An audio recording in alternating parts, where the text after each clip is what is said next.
VIENNA Calling, der Videopodcast von und mit Petra Bayr. Aktuelle Fragen der Zeit kurz und prägnant beantwortet.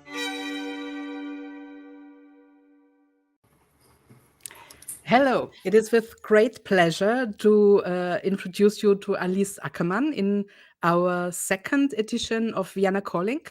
Alice is a former board member of Le Planning Familial, which is a French NGO dealing with sexual and reproductive rights and health.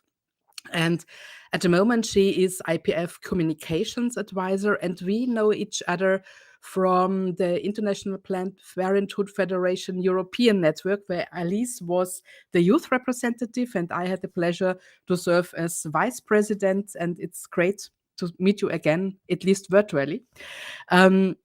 On the 4th of March, the French Parliament decided to enshrine the right to abort in the French Constitution. Alice, why does this matter? And what does this concrete change for French women? Thank you first of all to invite me on this show.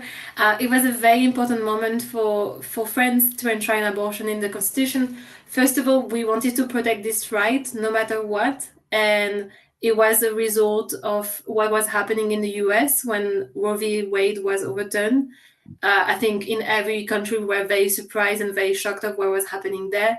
And especially in France, we realized that this right that we think is fundamental could actually be attacked and can be overturned by extreme right-wing movement. So we decided to fight to enshrine it in the Constitution to make sure that it would never be attacked again. And it matters also because it is a way to say to every woman in France, but also worldwide, that abortion right is a human right and it has to be seen as a constitutional right. So it's a kind of safeguard mechanism to protect these women's rights from far right-wing extremists who could maybe want to delete it. Yeah, exactly. Like having abortion right in the Constitution is a way to protect it fully, because then if a government wants to take it out of the Constitution, they will have to have a majority in both chambers, so the National Assembly and the Senate in France. And we do think that this won't be impossible. So it was the best way to protect it. Absolutely, yeah. What do the way to put it into the Constitution? What have been the main obstacles, and how did you overcome it? And what role played the feminist movement in that? I think one of the main obstacles is first we needed to convince politicians that it was a necessary move, because we saw that a lot of politicians and even the society were not aware that abortion rights was also attacked in France. We kept hearing at the beginning people saying, "Oh, but that's only happening in the US. It's not really a reality here in Europe or especially in France." So the first thing that we did was to give visibility to the attacks that Le Planning Familial has been victim of. I used to work in Strasbourg in one of our clinics, and we suffered 3 attacks in just 1 year. This has never happened before. So we really try to show like there is an increase of attacks against abortion rights in France, and also in Europe, worldwide. We saw what happened in Poland with the abortion ban. So that was the first step. And then when we convinced people that it was a necessary move in France, then we needed to convince that enshrining abortion right in the Constitution was actually the best way to protect it. So that was in a 2-step advocacy campaign. Mm-hmm. And it was driven by the feminist movement, or who was the driver behind? It was mainly led by Le Planning Familial, by the feminist organization in France. What we did as Le Planning Familial was to gather all the feminist organization in France and to agree on a strategy. And then when we agreed on it, we managed to then get foundation to financially support us, and then to get politicians and especially feminist female politicians to support it as well. So it was a multi-stakeholders campaign. And so you really made advertisement for it. You really had a campaign on that. Sorry, I didn't understand your question. Did you drive a campaign on that? Yes, we definitely. And yeah. Yeah, we built a campaign. So we there was different strategy within the campaign. The first one was to support women to speak out about their abortion, because we know there is still a lot of stigma about abortion in France. So then we had a lot of women sharing their stories, sharing how sometimes they face great obstacles in France to access abortion. We also supported politicians to take the stand, go on TV, go talk to the news about abortion right, and be also the spokesperson of this fight. And for the feminist organization, what we did was to develop digital campaign across the territories to explain why enshrining abortion right in the constitution was important and why we needed the support of the French society. And one of the key moments in this campaign was in 2022. There was a research institute that is called IFOP, which did a survey across the French population to know who was supporting this idea of enshrining abortion right in the constitution, and 86% of the French population supported that. So that was one of our main arguments, to say the population is here, the great majority of the population is supporting this bill. So the members of parliament have to follow it, and the government should support it as well. And was it hard to find people, both politicians and the women who had abortions, to speak out publicly about it, or was it easy to find them? I would say if it happened 10 years ago, it would have been hard. But since COVID, we already started a campaign beforehand, because we had a campaign from 2020 to 2022 to extend the time limits to get abortion. And so at this time, we already started a collaboration with French politicians and a collaboration with female celebrities in France who already started to speak out about their own stories. And I think that was just the follow-up of this first campaign. So there was still some obstacles, because women still struggle to talk about their abortion.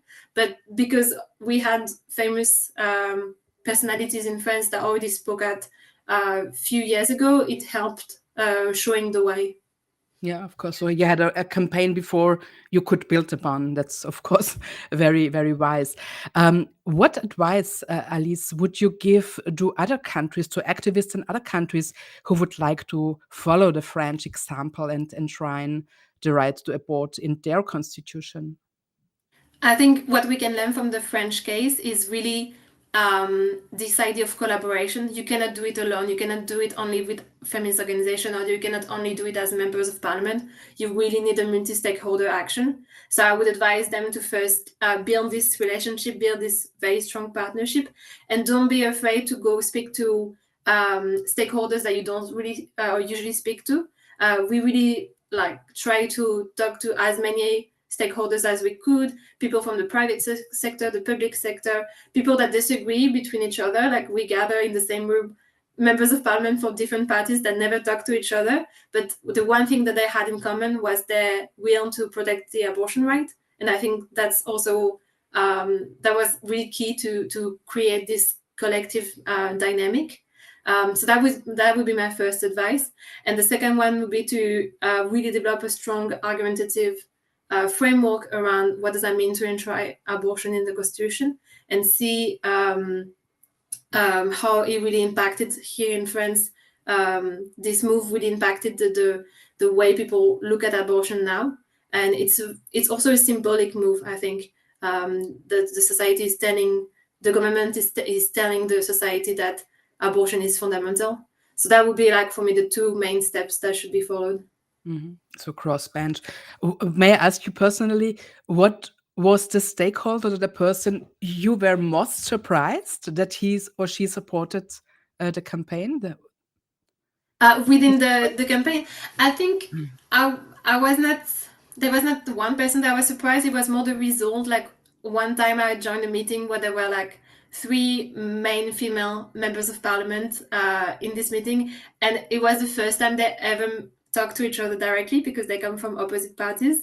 And that was very emotional for me to see that we can actually collaborate and go beyond the different visions of politics, but really really work together even on something that we agree on. And I think that was like one of the most important moments of the campaign to me. I see. I was told, and I'm not sure whether it's true, I was told that it was especially tricky to convince the elderly man at the Senate at the very end. And I was told that it were mainly the young female relatives, the nieces, the daughters, the granddaughters, who pushed within the families. Is it true? It is true. It was quite funny because a lot of elderly senators, so mainly the members of the Senate, shared their own story about that, saying it was impossible for them to go to family dinners because if they would tell their granddaughters that they were going to vote against the bill, the granddaughters won't talk to them anymore. So they decided to vote in favor of the bill. I think it really shows the power that women in general in the society can have over the members of parliament. And it was quite a funny story, but at the same time it's also a very powerful story, I think. Okay, great. So, Alice, congratulations. I think that you really made a great example in France. I hope that many other countries will follow. I'm not so sure about Austria because we are in a very tricky situation on that.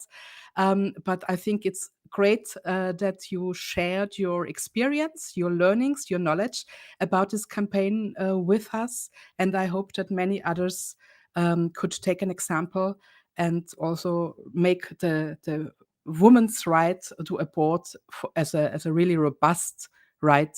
It is really worth it. So thank you very much. And all Thank the you so much for the invitation. bye, Alice. Ciao. Ciao, bye. Ciao.